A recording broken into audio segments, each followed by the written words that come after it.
I'm just no good at this kind of stuff. The whole vlog thing. Setting a camera up, it just doesn't work. Ah! Parcels, presents, like there's nothing inside these whatsoever. There is, obviously, because they won't just send empty cardboard boxes. But why does Amazon send 2 of the same things in the same delivery over 2 different boxes? When you see what's inside it, you'll think, why the hell have they sent something that small and something so large? Who knows? I didn't go to plan. Ah! It would help if my knife were actually sharp, wouldn't it?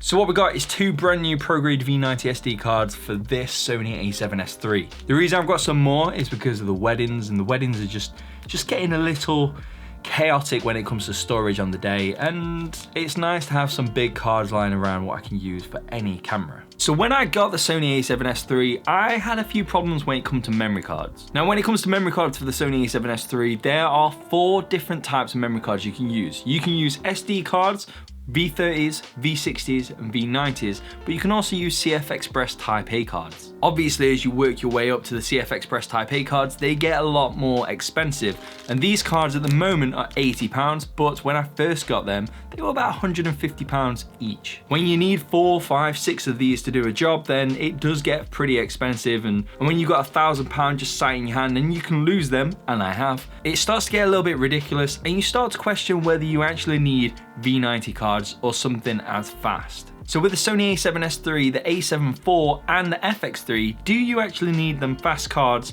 to be able to use the features inside the camera? So what I'm going to do is quickly run over all of the memory cards and what modes you can use these in, because there's a little bit of confusion on the internet, and I fell into this confusion when I first bought the A7S III. And this confusion will become clear in just a moment. Now some of these modes may not be available for all A7 IV users. I'm not 100% sure. I don't own A7 IV and neither have I used one. I just want to make that clear before we go ahead. But as for the memory cards you will need, this information is correct, and I've checked it on the A7S III, which is the same as the A7 IV when it comes to files.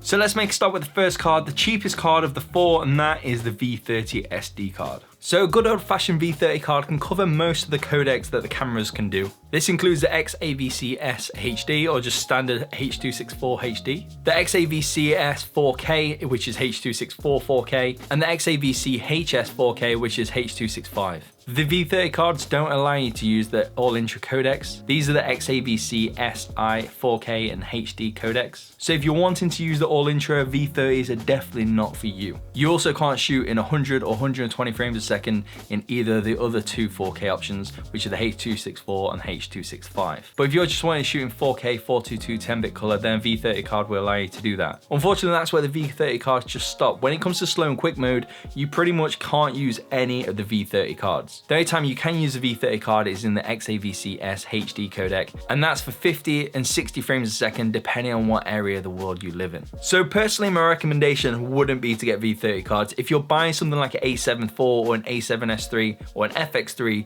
you're wanting it for all the video capabilities, and a V30 card has massive amounts of limitations.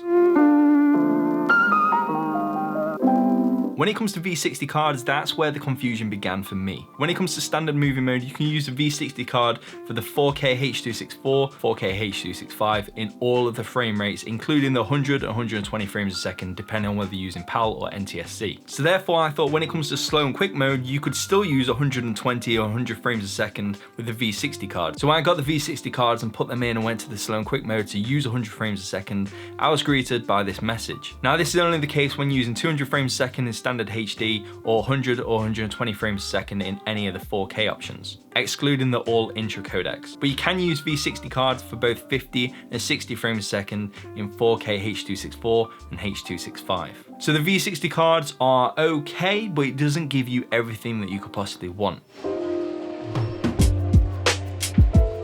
Now when it comes to V90 cards, that's where the game changes. With the V90 cards, you can use all of the codecs when it comes to standard movie mode, and that's including the all intra options, the XAVC-SI. So that's the exact same as what you can use a CF Express Type A card in the A7S III when it comes to standard movie mode. And when it comes to slow and quick mode, the V90 cards can be used for the XAVC-S HD, the XAVC-S 4K, and the XAVC-HS 4K in all of the frame rates. You can also use the V90 cards in slow and quick mode for the all intro codec, but only in HD up to 100 frames a second. If you're wanting to harness the power of 4K in the all intro codec in slow and quick mode, then you have to buy the CF Express Type A cards. So when it comes to the memory cards for the latest Sony cameras, I'd really recommend getting the V90 cards over the V60s and the V30s. The V90 cards are just a little bit quicker, so it allows you to use more codecs in the camera. They allow you to use all of the frame rates, and when it comes to photography, it allows you to clear the buffer